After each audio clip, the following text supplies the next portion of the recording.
अब तक आपने देखा राजा भोज के परोपकार की कथा में उन्हें कुछ मत्स्य कन्याओं के रोने की आवाज सुनाई देती है। पूछने पर वे बताती हैं कि किस प्रकार सामंत धोखे से उनकी रानी मत्स्यगंधा को ले गया, उनके आंसुओं से तंत्र विद्या से सोना बनाने के लिए। यदि मत्स्यगंधा ने अपने आंसू दे दिए तो वे सभी जल परियां सदा के लिए अंधी हो जाएंगी। मत्स्यगंधा सामंत को श्राप देती है कि वे जिस भी जीवित वस्तु को देखेंगे वो सोने की हो जाएगी तथा इसके साथ ही वो दक्षिणामुखी शंख में जाकर गायब हो जाती है। राजा भोज मत्स्य कन्याओं से वादा करते हैं कि वे मत्स्यगंधा को सकुशल वापस लाएंगे। राजा भोज और सामंत का आमना सामना होता है। राजा भोज सामंत की चाल उसी पर चला देते हैं और सामंत सोने का बनने लगता है। अब देखते हैं आगे। नहीं, मैं सोने का नहीं बन सकता। मुझे सोने का नहीं बनना, बचाओ मुझे। इंसान जो बोता है वही काटता है सामंत, किंतु अभी भी समय, तुम अपने श्राप से मुक्त हो सकते हो। मुझे बताओ कि मत्स्यगंधा कहाँ है? मत्स्यगंधा मुझे श्राप देखे दक्षिण मुखी शंख के साथ अदृश्य हो गई।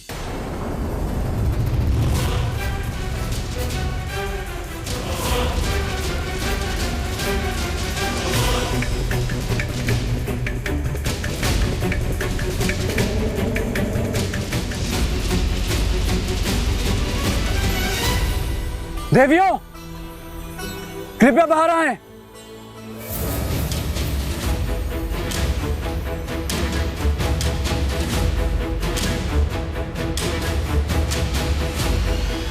क्या हुआ राजन?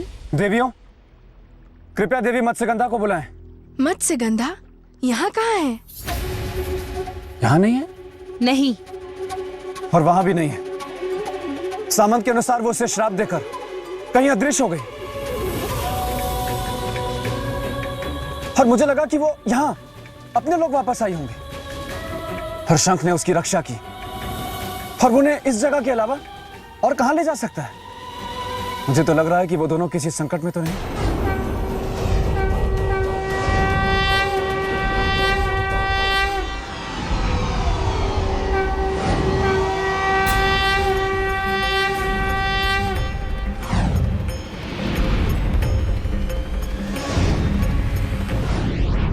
ये क्या?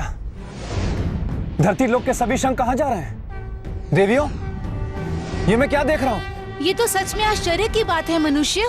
ये सारे शंख आकाश मार्ग से कहां जा रहे हैं? क्या पता? कहीं ऐसा तो नहीं कि देवी मत्स्यगंधा इन्हीं शंखों में से किसी एक में हो?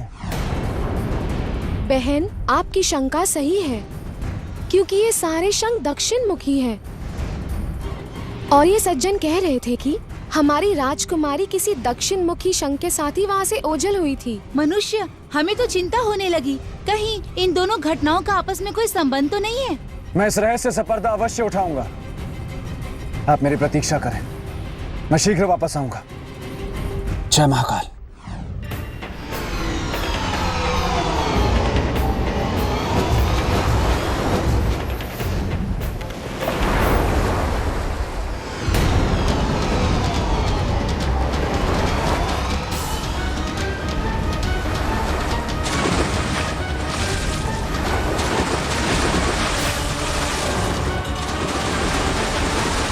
ये तो मैं पहली बार देख रहा हूं। ये सारे शंख जो एक बार समुद्र से बाहर आ गए वो पुनः समुद्र में वापस लौट रहे हैं।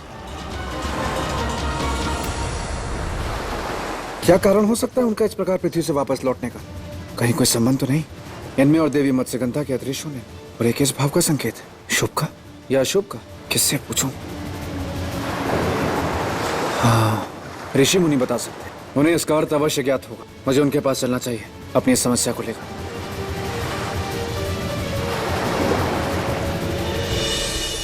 भगवान विष्णु के कर कमलों में सदा पाए जाने वाले दक्षिण मुखी शंख गए तो कहां गए, क्यों गए?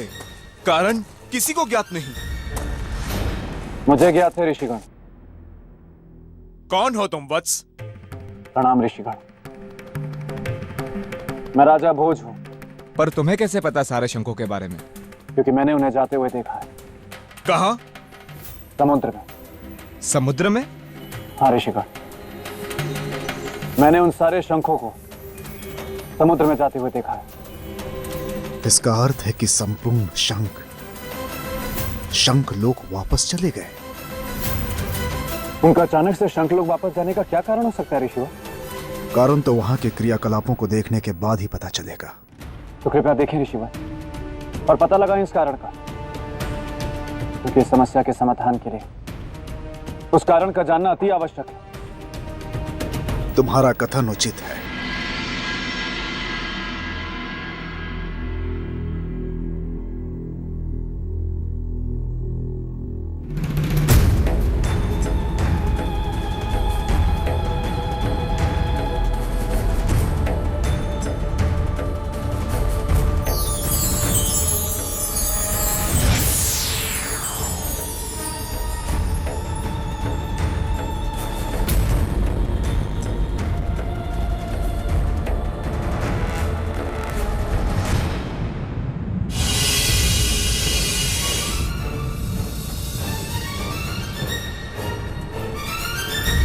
किसने बुलाया हमें यहाँ पे? कौन है वो जो बलपूर्वक हमें यहाँ खींच कर ले आया है?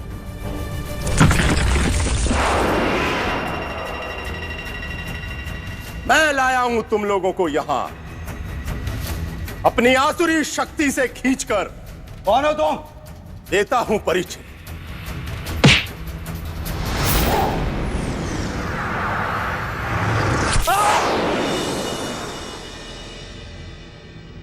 मृत्यु हूं मैं तुम लोगों की। शंखासुर नाम है मेरा। क्यों आए हो यहाँ हमारे शंखलोक में? क्योंकि शंखलोक का अधिकारी हूं मैं। अब केवल मेरा अधिकार होगा तुम्हारे शंखलोक पर, और शीघ्र ही तीनों लोकों को मैं अपने अधिकार में कर लूंगा और बन जाऊंगा संपूर्ण ब्रह्मांड का स्वामी। देवताओं से लेकर मनुष्य तक सबके सब मेरे दास होंगे। इसलिए संपूर्ण ब्रह्मांड के स्वामी से प्रसन्न नहीं, उसकी आज्ञा का पालन करना सीखो। असुर सैनिकों, बंदी बना लो इन सबको।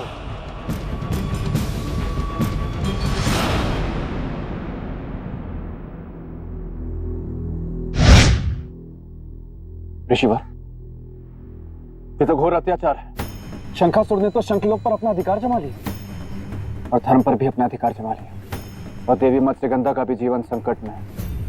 मत्स्यगंधा का जीवन? हाँ ऋषिवर, जब तांत्रिक ने सामंत को देवी मत्स्यगंधा का आंसू लाने को कहा, तब देवी मत्स्यगंधा ने सामंत को श्राप दे दिया, और तब तांत्रिक के क्रोध से बचने के लिए दक्षिण मुखी शंख ने उन्हें अपने अंदर संभाल लिया। इसलिए मुझे पूर्ण विश्वास है ऋषिवर कि देवी मत्स्यगंधा भी दक्षिण मुखी शंख के साथ ही हूं। धर्म और जीवन को हानि पहुंचाना तो असुरों का स्वभाव होता है, किंतु हमें इस अधर्म को साथ मिलकर रोकना होगा ऋषिवर, नहीं तो बहुत बड़ी हानि हो जाएगी। ना सोना बने लोगों का जीवन बचेगा, और न धर्म और पवित्रता के प्रतीक शंखों का। आपका विचार उत्तम है वत्स, किंतु समस्या यह है कि उसे रोका कैसे जाए, क्योंकि वो यहां नहीं है, शंखलोक में है। तो क्या हुआ ऋषिवर? मैं जाऊंगा शंखलोक, मैं रोकूंगा उससे। परंतु कैसे जाओगे शंखलोक? शंखलोक तो समुद्र की अथाह गहराई में है, जहां किसी भी मनुष्य का जाना संभव नहीं है। जहां तक मैं जानता हूं ऋषिवर, इस संसार में कुछ भी असंभव नहीं। बस अपने लक्ष्य को पाने की सच्ची लगन होनी चाहिए, और यदि मनुष्य निस्वार्थ भावना और सच्चे लगन से अपने लक्ष्य की ओर काम करता है, तो सारी सृष्टि भी उसकी सहायता में लग जाती। तुम्हारा यह संकल्प देखकर यह सिद्ध हो रहा है कि सफलता तुम्हारी निश्चित ही दासी होगी। यदि आपको ऐसा लगता है ऋषिवर, तो कृपा करके मुझे मार्ग दिखाएं। शंखलोक जाने का एक ही उपाय है, जलकुंभी विद्या को सीखना। बिना जलकुंभी विद्या को सीखे कोई भी मनुष्य शंख लोक नहीं जा सकता। तो मैं सीखूंगा ऋषिवर, धर्म की रक्षा के लिए और अपने वचन की रक्षा करने के लिए मैं जलकुंभी विद्या अवश्य सीखूंगा।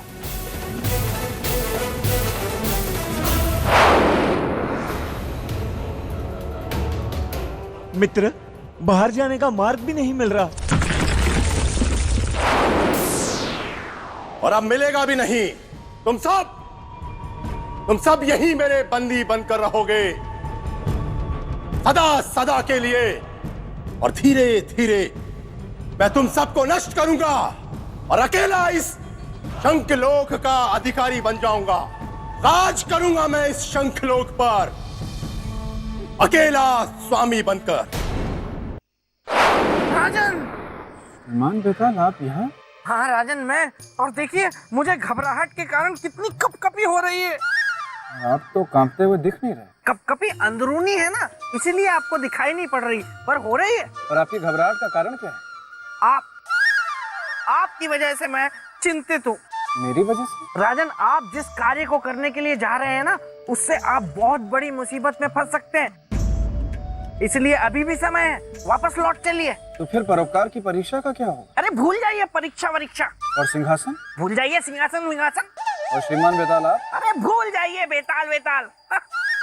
मेरा मतलब है कि देखिए राजन, जब प्राण ही नहीं रहेंगे तो फिर आप सिंहासन का क्या करेंगे?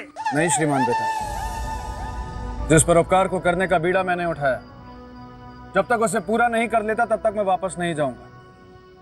अच्छा, मुझे अनुमति दीजिए। जय महाकाल। लेकिन बहुत ही जिद्दी है राजन, महाहठी। लेकिन मैं भी कम नहीं हूँ। ये डाल तो मैं पात।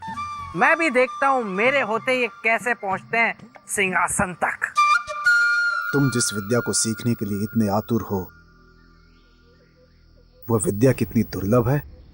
उस विद्या की दुर्लभता ही है कि अब तक इस सृष्टि में उस विद्या को केवल 2 ही व्यक्ति सीख पाए हैं। ऋषिवर, चाहे यह विद्या कितनी भी दुर्लभ क्यों ना हो, इसे मैं सीखूंगा अवश्य।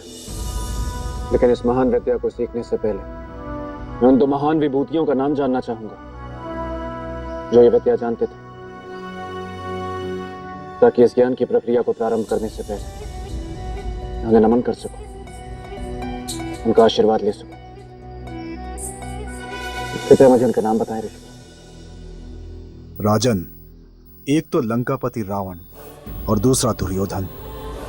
दुर्योधन इस विद्या को जानने के कारण ही महाभारत के युद्ध के अंतिम दिन तालाब के जल के अंदर छिप गया था। उन 2 महान ज्ञानियों को मेरा नमन। हाँ वत्स, एक बात और जिसके बारे में मैं विशेष रूप से तुमसे उल्लेख करना चाहता हूँ। क्या गुरुदेव? इस विद्या को सीखने की कुछ शर्तें हैं। बताइए। यदि कोई भी व्यक्ति इस विद्या को सीखना चाहता है तो उसके अंदर तनिक भी स्वार्थ की भावना ना हो और परोपकार की भावना से वो ओतप्रोत हो। यदि इन दोनों में से किसी में भी थोड़ी भी कमी हुई तो उसका जीवन संकट में पड़ सकता है। ऋषिवर, यदि किसी के प्राणों की रक्षा करने के लिए मुझे अपने प्राण भी गंवाने पड़े, मुझे तनिक भी चिंता नहीं। और रही निस्वार्थ परोपकार की भावना की बात, तो उसका प्रमाण मेरे कर्म देंगे, मेरी वाणी में। अब जलकुंभी विद्या सिखाने की तैयारी कीजिए।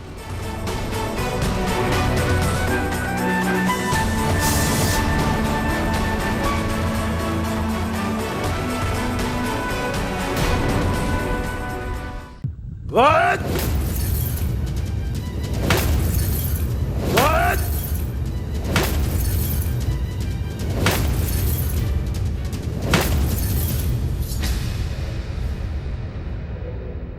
बस अंत के लिए केवल एक शंख, अर्थात इधर एक का अंत और उधर तीनों लोकों में विजय का आरंभ। शंख, तुम्हारे समाप्त होते ही शंखासुर पाताल लोक का स्वामी बन जाएगा। विजय पथ पर एक पग आगे बढ़ जाएगा शंखासुर।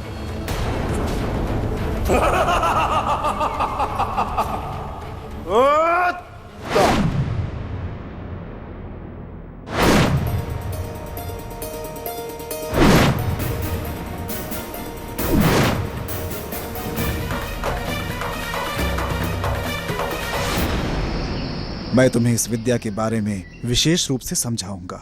जल कुंभी विद्या एक योग क्रिया है। जल में विद्यमान प्राणवायु को ग्रहण करने की क्रिया।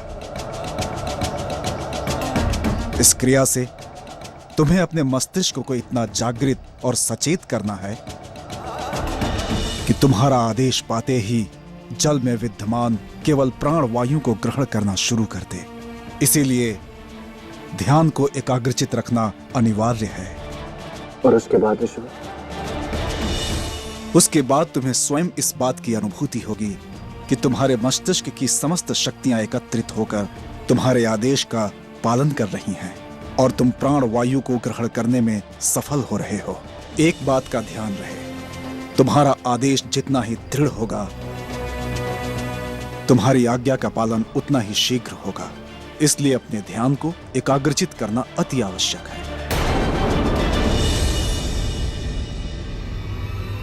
समझ गया ऋषिवर, जैसा आपने कहा है वैसा ही होगा। तो ठीक है, जल में प्रवेश करो।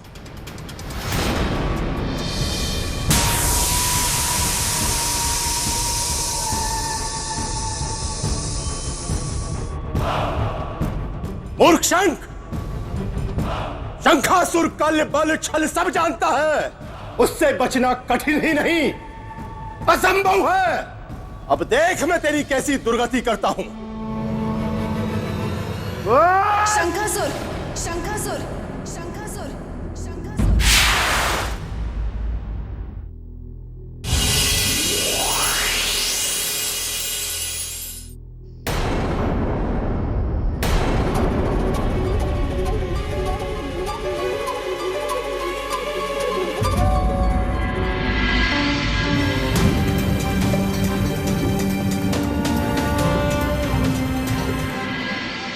तुम्हारी सुंदरता का जवाब नहीं है सुंदर। तुम्हारे इस मनमोहक रूप ने मुझे वश में कर लिया है। मैं सब कुछ हार गया तुम्हारी इस सुंदरता के आगे, सब कुछ। तुम अवश्य मत से गंदा ही हो। सही पहचाना। मैं जानता था कि इतनी रूप सी मत से गंदा ही हो सकती है, अन्य कोई नहीं। इसलिए अब यह सर्वशक्तिमान शंखासुर तुम्हें अपनी पटरानी बनाने का गौरव प्रदान करता है।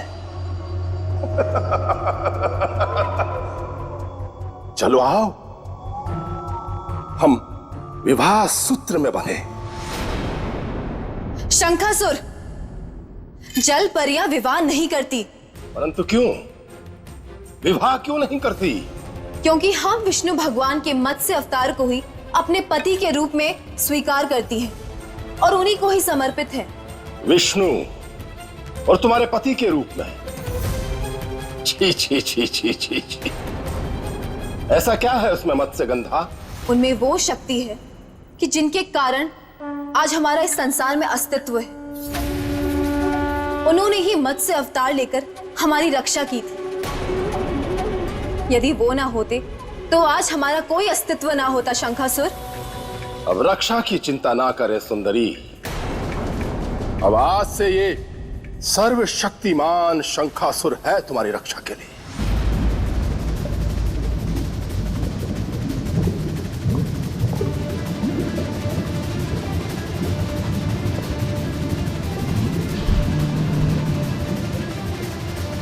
वत्स, इस विद्या को सीखने के लिए मेरे बताए निर्देशों के अनुसार इस योग को केंद्रित होकर साधना।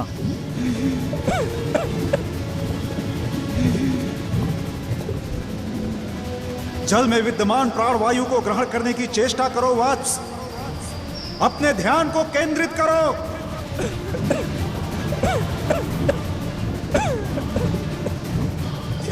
अन्यत्र भटकने मत दो।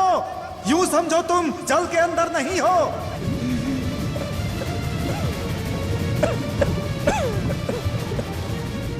मेरी बात सुन रहे हो ना?